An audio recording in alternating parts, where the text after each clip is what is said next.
The trade deadline looms for the Cincinnati Bengals. Will they make a move? And we're joined by Bengals fans to break down lessons from the All-22. You are Locked On Bengals, your daily Cincinnati Bengals podcast. Part of the Locked On Podcast Network, your team every day.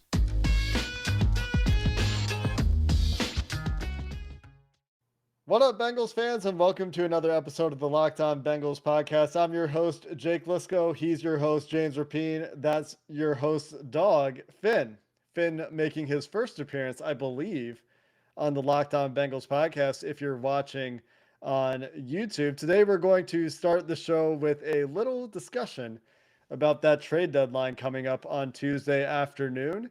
And then we're joined by Mike Bengals Santagata for segments 2 and 3 to talk about what went wrong on the Bengals defense and what the Jets did to take away Jamar Chase, where the problems were on the offensive line, et cetera, et cetera. Basically, what went wrong, because I think we've talked about the few things that went right in our post-game show. One correction, by the way, James, that I need to make to yesterday's show when I questioned why Deontay Smith did not get the game reps at right guard. Turns out he's on IR, and I just forgot in the craziness that was trying to comprehend the Bengals giving that game away up 11 points with 7.5 minutes left in the game. But one of the reasons that they couldn't close out that game, I would suggest, is that, as we'll talk about with Mike coming up in a little bit, the Bengals just wanted to play zone. They wanted to show zone. They wanted to play zone. They wanted to say, we're better. We're more disciplined. You're Mike White. You can't throw on us. And then turns out that was wrong.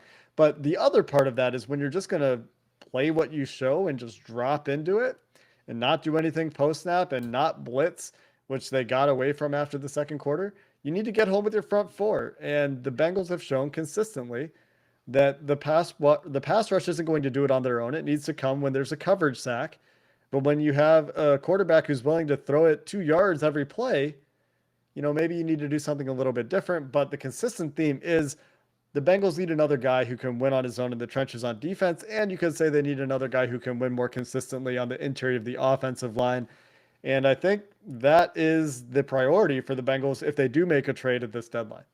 It has to be. 100% has to be the look, if the Bengals want to be a playoff team and taken serious, that to me, you're going to have somebody else that can help you close out the game on defense, which is getting a big sack when it matters most, right? What happened? The Jets got that when they needed it on defense. And maybe Trey Hendrickson will do that sometimes. Maybe Sam Hubbard will do that, or your interior will do that. But you need another edge.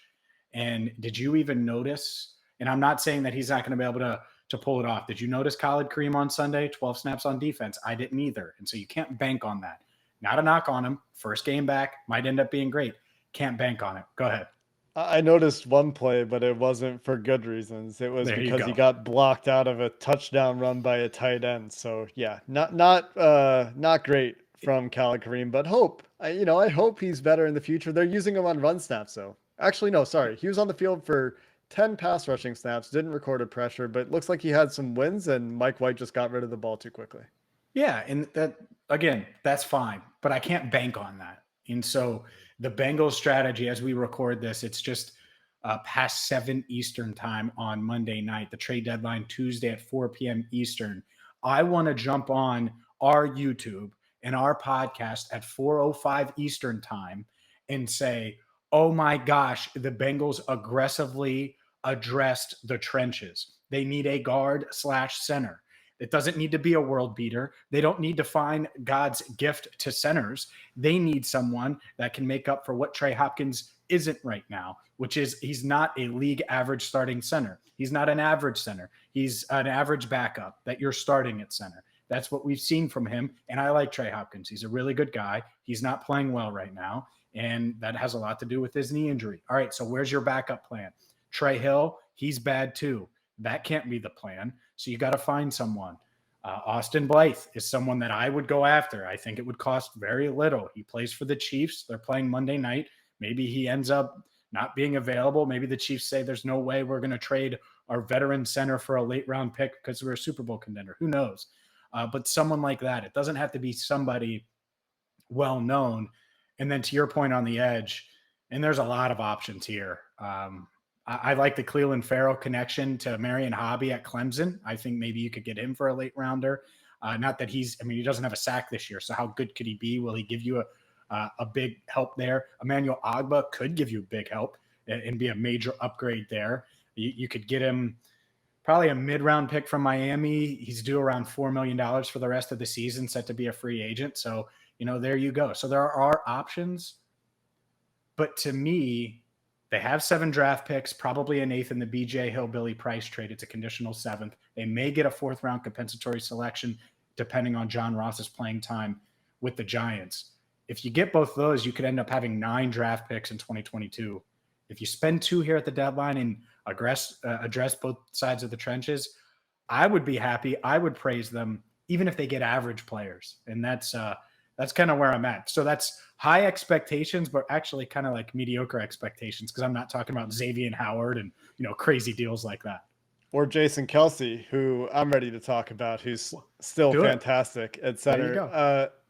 It's tricky, and I don't really envy being the Bengals in this situation, because they do have some guys on expiring deals that they have to bring back, and they're still a young team. They're going to need their draft picks yesterday to find some players at starting positions for the future. And, I don't want to get too far ahead, but if you're looking ahead, you're looking at, maybe a corner, because Trey Waynes hasn't been able to stay healthy. You don't really know what you have there. You're looking interior offensive line. You're looking right tackle, maybe interior defensive line, where they have 3 guys that are free agents after this year, and maybe an edge rusher, right? Even though Joseph Osai is coming back. So you're looking at all these spots, and even tight end, where CJ Uzomah is a free agent. Maybe they need a guy there. So trading away your picks, I know they have free agency on the other side of this too, but it is a dangerous game, and it does get you very much into win now mode. And I'm not saying the Bengals shouldn't be there, but for the Bengals front office, they really need to decide, are we going for this now, or do we want to maybe make that push next year? Do we truly believe that we're good enough to do it this year? And so I think that is a difficult decision that, they'll have to find the happy, middle ground that doesn't mortgage the future too much, because they're still very much building for the future on Joe Burrow's rookie deal. That being said, I mean, you name some guys, some other names. I'm going to credit JR at JRBP for some of these names as well. Derek Barnett, Daquan Jones, Draymond Jones, Ted Karras, Andrew Norwell. Those are some guys out there that could potentially be some trade targets. I like those names. Joe Goodberry added Charles Harris to the list, an edge rusher from Detroit. So some guys that, if any of these names come up connected to the Bengals, you'd be happy with, and maybe don't cost you an arm and a leg. But it is, very much a zero-sum game. Something has to give. And that's the thing, that I think realistically the late round picks could be available. Like, I don't think the Bengals are giving up a 3 or a 4. Some people are saying the Xavier Howard, like a 2 or a 1. Like, I don't think that part's realistic, but you're trying to thread the needle of give your young quarterback what he needs so they can go, or give this defense what they need so they can go. And why I think that the Bengals might make a move is because they've been so aggressive in free agency to address their weaknesses. And I think they truly trust this coaching staff when the coaching staff says, hey, we need an edge rusher. By the way, I know for a fact the coaching staff knows that they need another edge. I don't think there's a secret that the interior of the Bengals offensive line, specifically right guard and center, needs to be much, much better. So if those are 2 weaknesses, why not address it? And the other thing, and I'll throw out a name they could use, because Drew Sample, let's be honest, it's not been great.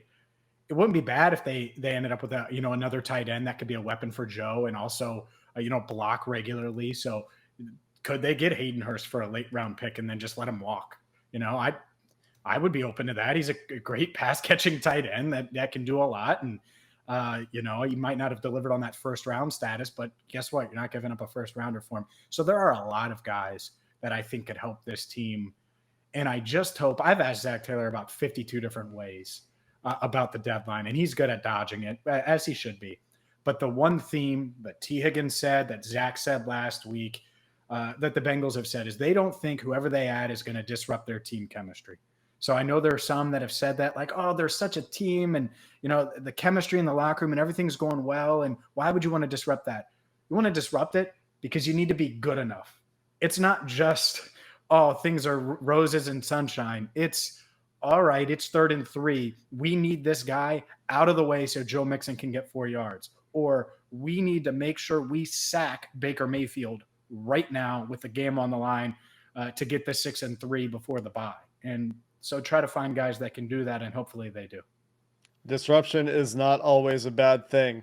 Coming up next, we'll talk with Bengals fans Mike Santagata why the Bengals didn't do more or what they tried to do or not do to disrupt Mike White en route to his fantastic debut at our expense. That's coming up next.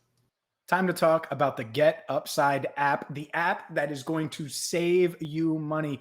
It's incredible. All you got to do is grab your smartphone and first make sure you're subscribing to the Locked On Bengals podcast or following, depending on where you get your podcast. But you grab your smartphone, you go to the App Store, you go to Google Play, and you type in Getupside. You download the app for free, and you're going to save money on every gallon of gas that you purchase every time you fill up. And with promo code Touchdown, you're going to get up to a bonus 25 cents on your first fill up per gallon. So on your first, this is a free app. On your first fill up, you could save up to 50 cents per gallon. It's free money. You take advantage of it. Maybe you give it to the Bengals so they can take it and use it at the trade deadline. Oh, wait, it doesn't work that way. That's free agency. But you get my point. Save money right now with Getupside. Use promo code Touchdown to get a bonus 25 cents off per gallon. That's up to 50 cents off per gallon right now with the Getupside app.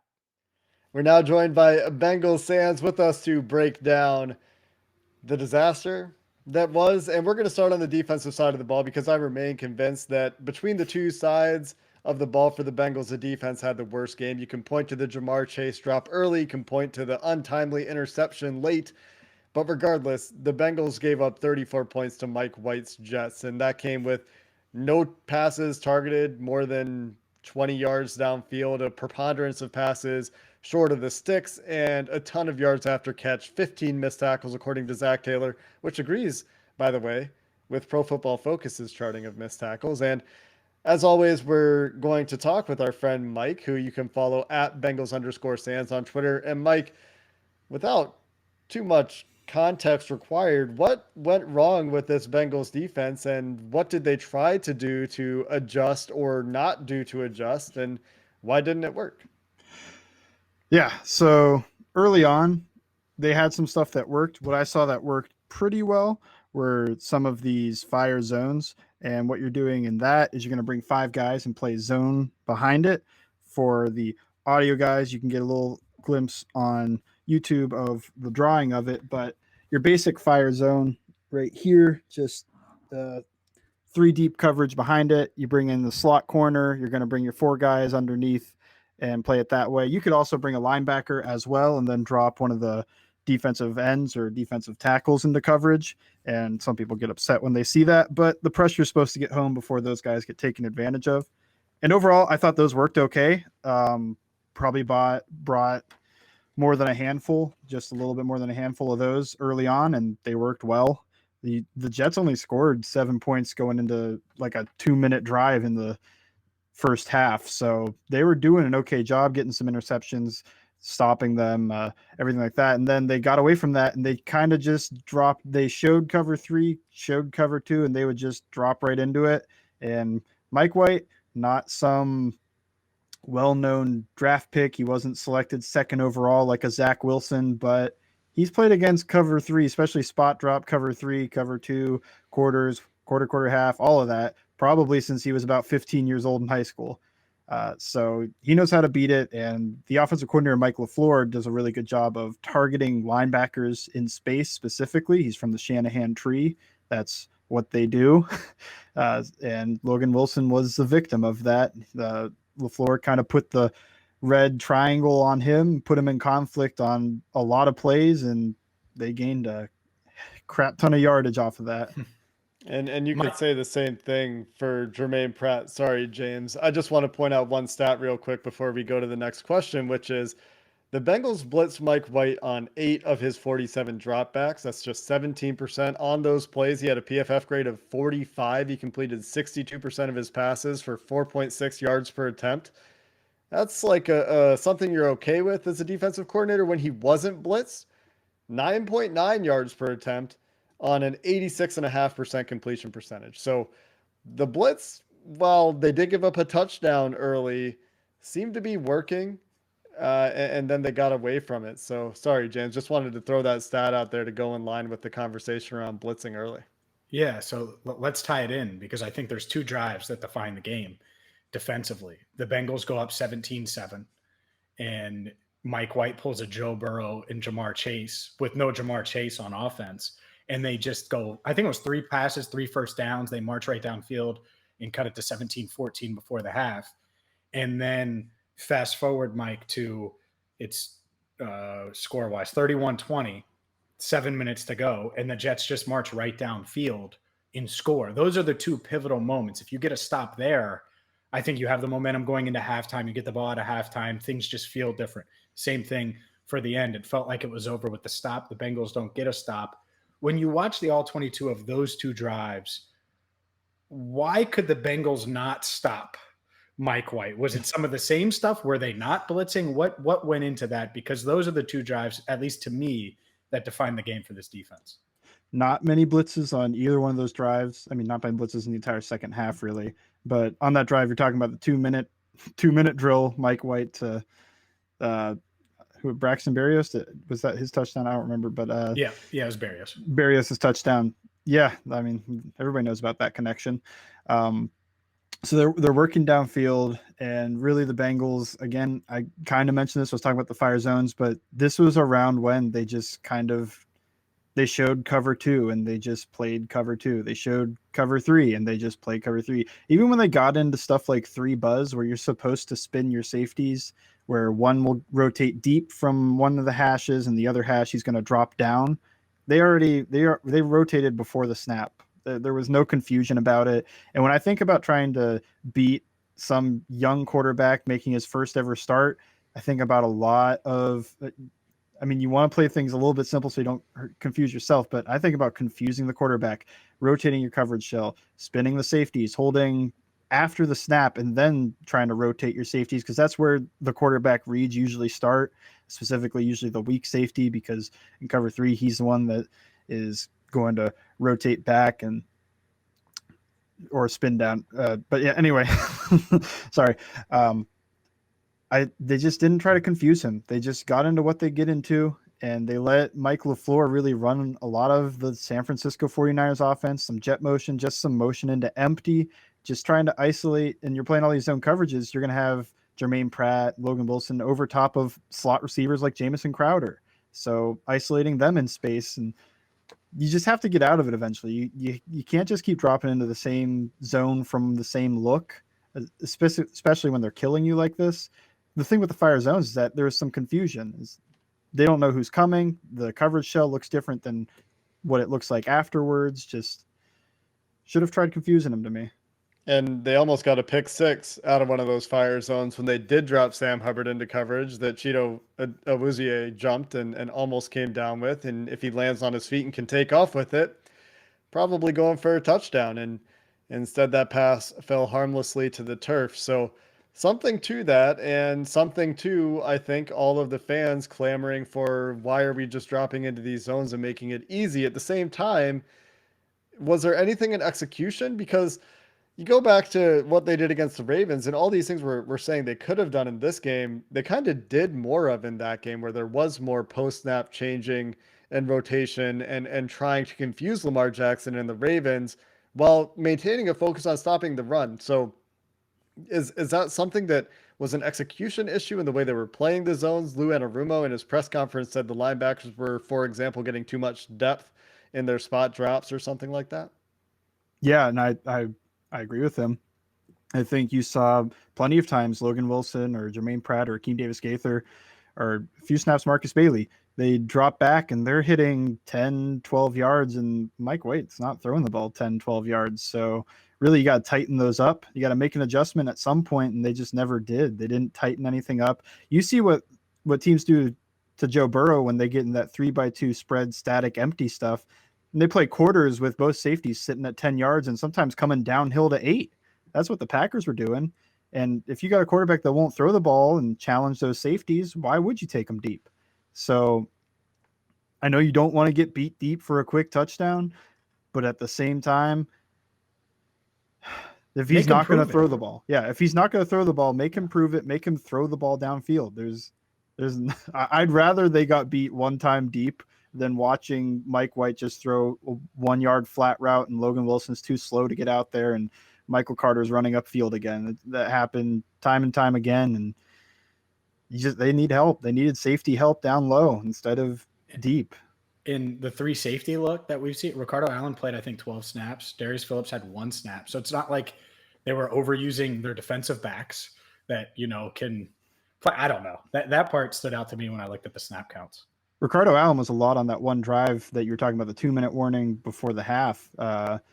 And really all they did was just play dime with Von Bell as a linebacker. They didn't do anything really interesting with the 3 safeties. They just played their normal coverages and put Von Bell in the box. So it's not like they tried to disguise or confuse the quarterback. Like I've been saying, they got into what they got into and they played it. And that's just not what you want to do against a rookie quarterback. It sounds like, they just thought their guys would be better than the Jets guys, which is a mistake the Ravens made against the Bengals last week, but they did it in a different way. They thought that, they could just play zone and Mike White would just screw up. But Mike White instead was quite accurate. You mentioned the linebackers too. One more stat before we get out of here. I think Mike White, targeting the linebackers in primary coverage, completed 23 of 26 passes for a boatload of yards. So not a good day to remember for the linebackers in tackling or in coverage.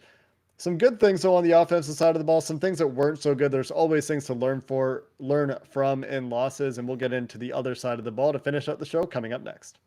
In life, we're all bound for different things. The Bengals could be bound for the playoffs, or maybe not after Sunday's loss to the Jets. But with beachbound.com vacations, if they don't make the playoffs, they could be bound for adventure, or you could. Bound for passion, bound for discovery, bound for togetherness. There's nothing better than going to the beach. And I think all of us probably needed to go to the beach after Sunday. Well, when I'm at a beach resort, the last thing I'm worried about is whether or not the Bengals won. So maybe I need a beach vacation. What do you think, Jake? So if you're trying to hit the beach, whether it's this winter as the temperatures cool here in Cincinnati, you can check out beachbound.com because it's the spot to go to book your beach vacation. Again, beachbound.com.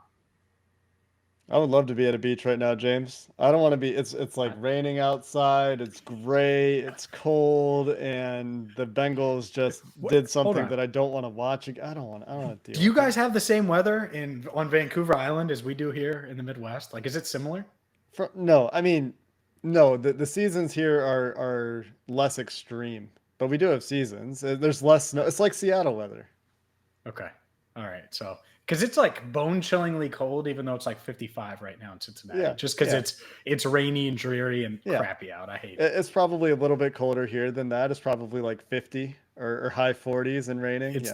Yeah, it's lower this week. It's a worse week, which has me thinking about beachbound.com a little bit more. I can still do the podcast from there. It is November. Hey, I did the podcast from Florida. We can do it anywhere. All you need is a microphone and a camera. But let's talk Cincinnati Bengals offense. Yeah, I guess you need the internet. Whatever. There's satellites everywhere. We got a podcast from the Rocky Mountains on this network. He uses satellite internet. Where there's a will, there's a way. Let's talk Bengals offense. I remember most the Riley Reef sack allowed, but that was the only pressure he gave up the whole game, according to Pro Football Focus. Jonah Williams had a good game, according again to Pro Football Focus. And after I looked at those grades and thought back on the game, I thought, yeah, the tackles actually were fine. The center and the right guard being Trey Hill for some very important and bad snaps late in the game. And Quentin Spain even gave up his first sack, I believe, of the year, maybe second sack of the year. When you evaluated the trench play, Mike, what did you see? And was it untimely stuff? Because I thought mostly Burrow was fairly well protected. There were a couple times he took some sacks on like a looper, a long developing passing play, or the one bad loss for Riley Reef, but it didn't seem awful. But at the same time, the Bengals couldn't run the ball. So, what was your eval of the trenches? Yeah. Last thing you mentioned makes it rough. When you're an offensive lineman, you can't run the ball, and these defensive linemen get to start teeing off. That's never a great situation with the way the Bengals like to play five out in the passing pattern. They get no help, but the real mismatch was trying to put Quinnen Williams and Sheldon Rankins on center and right guard, and even Quentin Spanks, I believe it was one of them that got the sack off of him. That was the 4th down play as well. So that was a very timely sack. um, yeah, to me, that was the biggest mismatch. I thought the tackles for the most part were fine. Like you said, Riley Reef did give up the strip sack, and you never like to see that, especially you lose one snap when you're an offensive lineman and it's a strip sack. You're going to get roasted, and you're you're terrible in this game. It's like you play a really good game other than that. So the issue was the guys that I don't think they gave up a sack, really. The center and right guard, did they give up a sack? I don't have it in front of me, but the sacks allowed in this game were charted by Pro Football Focus. 1 to Quentin Spain, 1 to Riley Reef. Both of those I clearly remember, and 1 to Trey Hopkins, which I don't necessarily remember off the top of my head, but they killed him. It would have been the one. It would have been the one that ended their final drive. That came on a looper all the way around, didn't it? Like that came from center and he looped all the way around the outside and came around. I would have to watch it again. Did you watch it, Sans? Do you remember that one? I didn't get to that play in time, so off memory. That's okay. It's probably going to be that Trey Hopkins didn't get enough depth to help take the crash, so that the looper ends up getting around free because of he wasn't there to help on the guy crashing inside, is what I would assume. And I'm going to check this out after this podcast and I'll put it up on Twitter. Maybe by the time you hear this, I'll have a video of it up on Twitter. So check that out. But yeah, me, it's interior pressure. Sorry.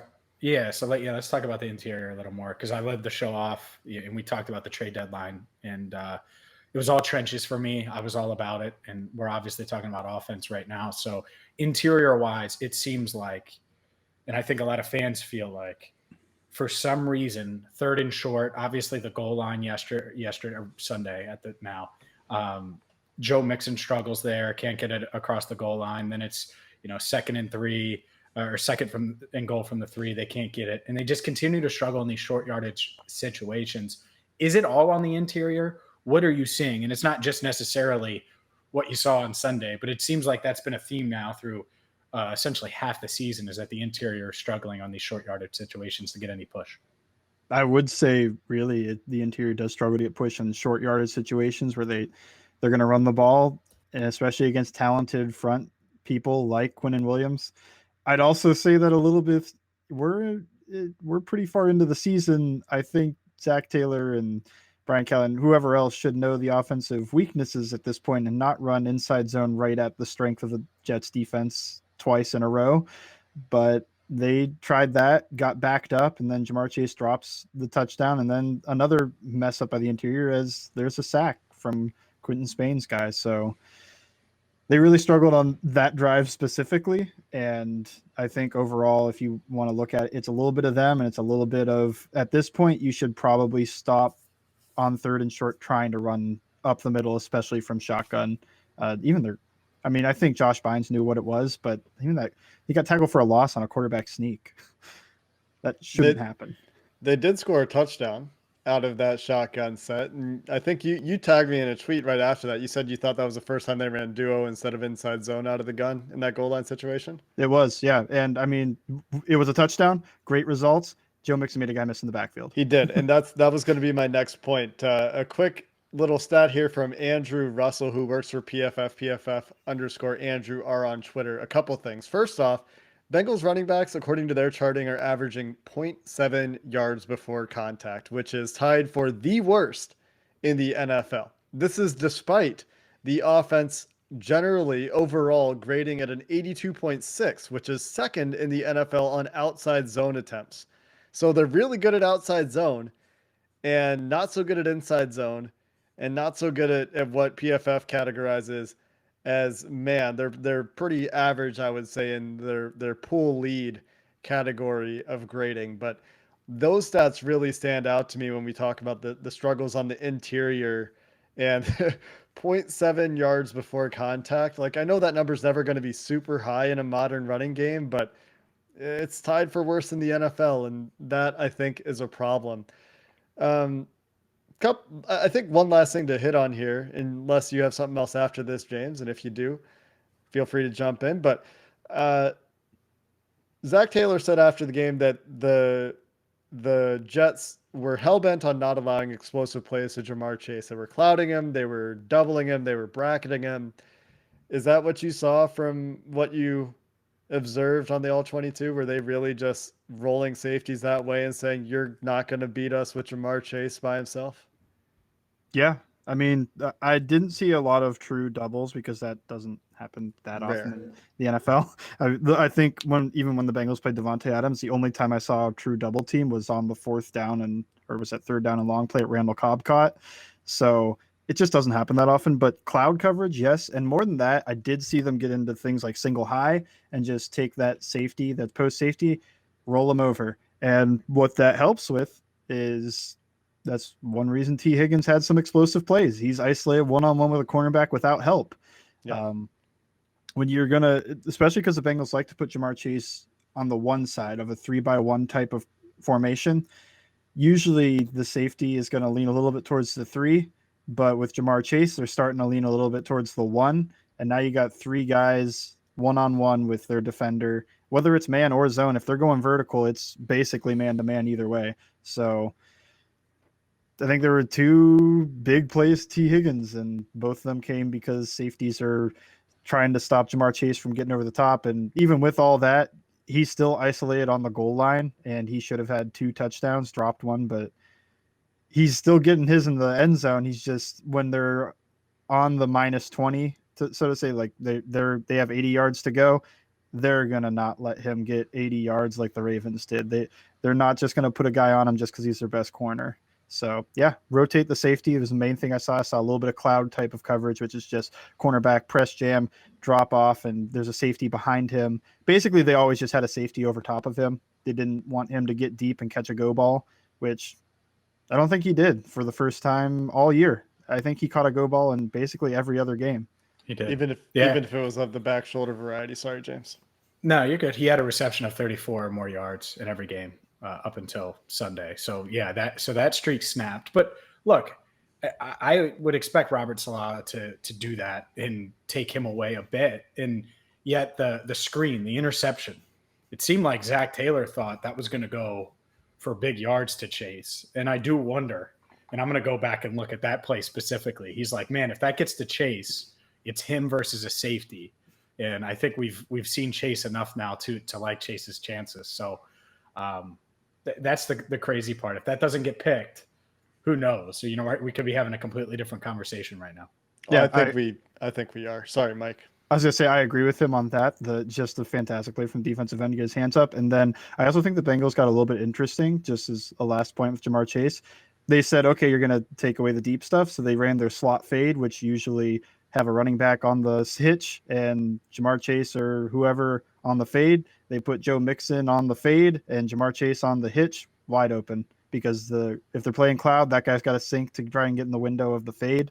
And that's how you saw that play where he gained a bunch of yards after the catch. It was just, they got real interesting with, they're going to have to do a little bit more of it, but they got interesting with the idea of, we're going to get Jamar Chase some free yards underneath then if you're going to play over the top. Yeah, that was fun. That was a fun little twisty, twirly, you're not going to tackle me on the sideline. That was fun to watch. And that's his skill after the catch, and that's him being a complete receiver. So it gives you that option. And I think my tweet after that play is, sure, it's nice when you can throw a 3-yard hitch to Jamar Chase and it turns into an explosive play. Yeah. I mean, that's a weapon that this team has and will be able to use going forward. Didn't talk much with you, Mike, about the 4-man rush getting home, but we did talk about it at the top. So we'll see if the Bengals make any moves at the trade deadline to reinforce either side of the trenches. NFL trades tend to be unpredictable. They tend to be rare. I don't think anybody really saw Von Miller to the Rams before That news broke on Monday morning, so we'll see if the Bengals make any moves, and we will have that news for you right here on the Locked On Bengals podcast as quickly as we can if the Bengals do make a trade. Until next time, Bengals fans, hoo day, and have a good one.